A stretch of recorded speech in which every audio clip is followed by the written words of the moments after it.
Ho, ho, ho, ho, ho. And welcome to Matt's B-Movie Reviews, a show that looks at cult films that may have escaped your radar. Christmas special! And the Christmas jumper proves it. Do do do do do do do do do do do do do. So it's a festive time of year again where I'm looking at the dodgy bargain bin basement, whatever you want to call it, Christmas movies that are out there. Forget Home Alone 1 and 2, they're way too mainstream, although I enjoy them a hell of a lot. Personally, I'm just looking forward to having the family round, playing some miniature pool and Butthead. What's Butthead, you ask? It's a game that I just bought the other day and it's here if I'm not mistaken. Butthead, Butthead! How amazing does this game look? Hours of fun. So that's beside the point. What are you doing this Christmas? Leave the comments below or via my Facebook page as usual. Now, when it came to choosing two movies for this review, I was a little bit stumped and had to search madly online to figure out what the hell I was going to review. Was it going to be another Silent Night, Deadly Night sequel? Not really. I mean, technically the Die Hard films are set at Christmas time, so I could have actually thrown one of those into the mix. Although maybe too mainstream for this show. Not to worry though, I chose two of the craziest movies that I could find and really enjoyed watching them. Kinda. So for your festive enjoyment, I'm going to be looking at 1980's Christmas Evil and 2007's P2. Were they worth a watch? Let's find out. So firstly, let's look at P2, or Packing Level 2, whatever the hell it's called. Here's the plot. Angela's working late in her office on Christmas Eve. She's overworked, overstressed and overpaid? Who knows, no one mentioned that. Being one of the last people to leave her building, she heads towards her car at Packing Level 2, ironically.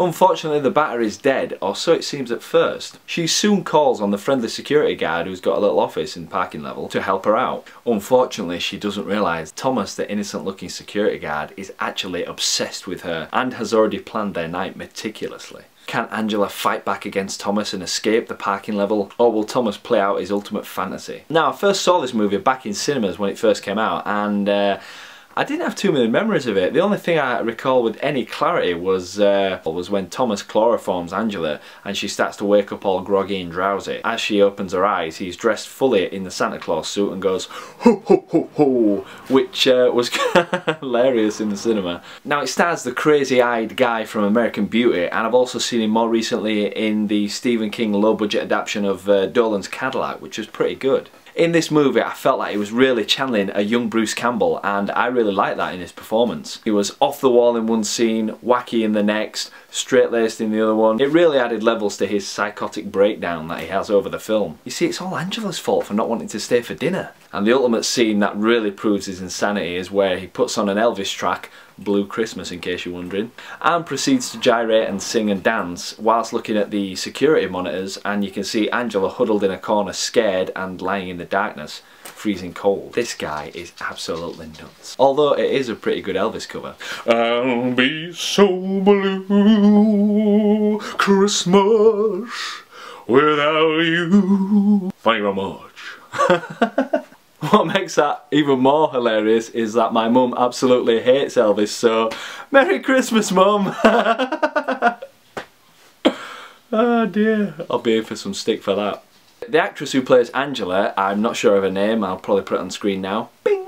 Does a fantastic job with the role. She's obviously climbing the corporate ladder and is quite a headstrong woman to begin with. But as Thomas pushes her psyche to the limit, she really starts to fight back in extraordinary ways which he doesn't even expect. In one sequence, Thomas shows her some surveillance footage where one of the male colleagues tries to accost her in the lift. We'd already seen this guy apologise to Angela earlier in the film, and he did seem quite heartfelt at the time, albeit a complete sleazeball. However, Thomas has sorted it out so she can get her revenge, having tied up this guy and left him down in the lower parking level. He proceeds to tell Angela that she needs to beat him with his nightstick. Not an innuendo, he actually has a nightstick, he's a security guard. Get your mind out of the gutter. After she refuses, he simply goes out and starts beating the living crap out of him. If that isn't enough, he gets back in the car that they're in and proceeds to smash the guy straight into the wall several times until he's pretty dead, alright. And then simply proclaims, "Angela, I did it for you! I'm trying to help you, Angela!" Yeah, you're the one that needs help, buddy. The movie has a really good pace to it. There's a whole cat and mouse thing going on between Thomas and Angela. She manages to escape, he's getting closer. A scene where Angela decides to hide in the elevator seems like a really good idea. Until that is, Thomas opens the elevator doors and puts a hose pipe in. It trickles down and starts to flood the elevator. As if that isn't bad enough, he chucks down the security guard that Angela knew at the start of the film, Kevin, so he's pretty dead as well. That makes this guy a complete fruitcake by now, and we're not rooting for him. I really don't want to tell you much more about this movie if you haven't seen it, because it is worth watching at this time of year, and I'm pretty sure you can probably watch it online, stream it from somewhere. So rundown, you've got everything you actually could want in this movie. It's set on Christmas Eve, you've got a psychotic killer out to kill the main girl, full cat and mouse sequences, and there's even a game of chicken involving a couple of the rental cars. So overall, I'm going to give this movie 4 Christmas hats out of a possible 5 because I found it damn entertaining. Ho, ho, ho, ho, ho. Yeah. So now on to our second schlocktastic movie of this year, Christmas Evil, aka You Better Watch Out. Here's the plot. We follow a guy called Harry who is a supervisor at a toy factory. When he was just a wee child, he saw Mummy kissing Santa. Or something a little bit worse. Unfortunately, this caused his mind to snap and his obsession with Santa just went to a whole nother level. So cut to him at 40 years of age and he's getting stood on by everyone at the factory and he's not too happy about it. Finally, he decides enough is enough, and in the logic that's going on in his own mind, he dresses up as Santa Claus and decides to go out and cause mayhem on Christmas Eve. So it looks like Santa's coming to town and it looks like he's gonna kill as well. And that's pretty much all I need to tell you about this movie. Now, I thought that last year when I watched Silent Night, Deadly Night, that was the very first Killer Santa movie. However, I was wrong. This movie, Christmas Evil, beat that movie by a whole 2-3 years, I believe. Now, personally, as an aside, I want to say my favourite Killer Santa movie is probably the segment from Tales from the Crypt. I know there's one with Joan Collins, and I know there's another one when they did Tales from the Crypt the series with the same story, a woman killing her husband on Christmas Eve. As she tries to do away with the body, an announcement comes over the radio about a lunatic who's escaped dressed as Santa Claus. It's a really cool segment, and if you can find it, look for it on YouTube. In fact, if I found it, I'll put the link up just here for you. Is it there? I don't know. Now back to the movie. What can I actually say about this film? It's everything you'd expect. Really. The movie's pretty bland, to be honest, and I did find at times it was really hard to watch this because it's so damn slow moving. Fair enough, there is a slow build-up of the madness of the main character as he starts to show his true colours and what he's planning to do over Christmas. He does keep a naughty and nice book as a log to see what the kids are going to get on Christmas. Will it be something good or will it be something bad, like a bag of coal? I knew the film was going to be a crazy Santa slasher movie, but it kind of barely meets that quota. When Harry initially dresses up as Santa Claus, he seems to just be intent on giving out gifts. I mean, he's a little wacko jacko, but besides that, everything's good, yeah? However, it seems like he's made one of those tin soldier things with the little bayonet. He's made that out of steel, and unfortunately, that's going to be used as a weapon later on in the movie. He waits for his boss and a new recruit outside of the church that they're at. When he gets accosted by some of the other clientele, shall we say, he decides to start slashing, bashing and killing those people instead. Whatever. He drives around the streets in his van, which has 2 sleighs painted on the side, as you do. There is a good performance in this movie, albeit, you know, a little bit wasted. I forget the character's name he played in The Walking Dead. He was the guy who drove the camper van. I've also seen him in The Green Mile and various other films over the years.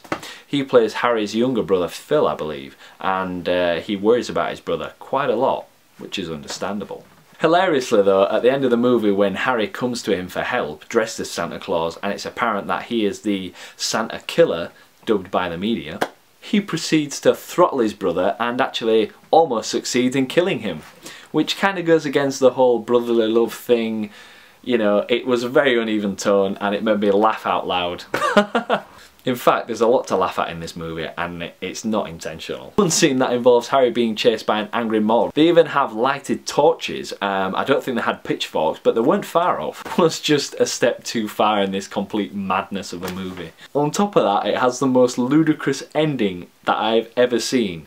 Bearing in mind this movie is based in somewhat of a reality, I don't know if I could tell you this actually. In fact, spoiler alert, if you do not want to know the end of this movie, why not mute it for a few seconds and I'll keep the spoiler alert going. It'll vanish when I've finished. Are you ready for this? Oh. Okay, at the end of the movie, Harry drives off and is met by an angry mob on the bridge. Swerving his van, he crashes straight over the side. His brother Phil is watching from below as Harry crashes off the bridge and into thin air. Now, there's no easy way to say this, but Harry doesn't fall to his doom. Oh no! The makers of the film have clearly gone above and beyond in this, as Harry simply drives off and seemingly flies towards the moon. Merry Christmas! It seems that he is Santa and it's alright for him to be killing people. Fair enough. If you kill people, you obviously get the power of flight and you can do whatever the hell you want. Fantastic! Oh dear, unbelievable. I honestly did not know what to do with myself when I watched this movie.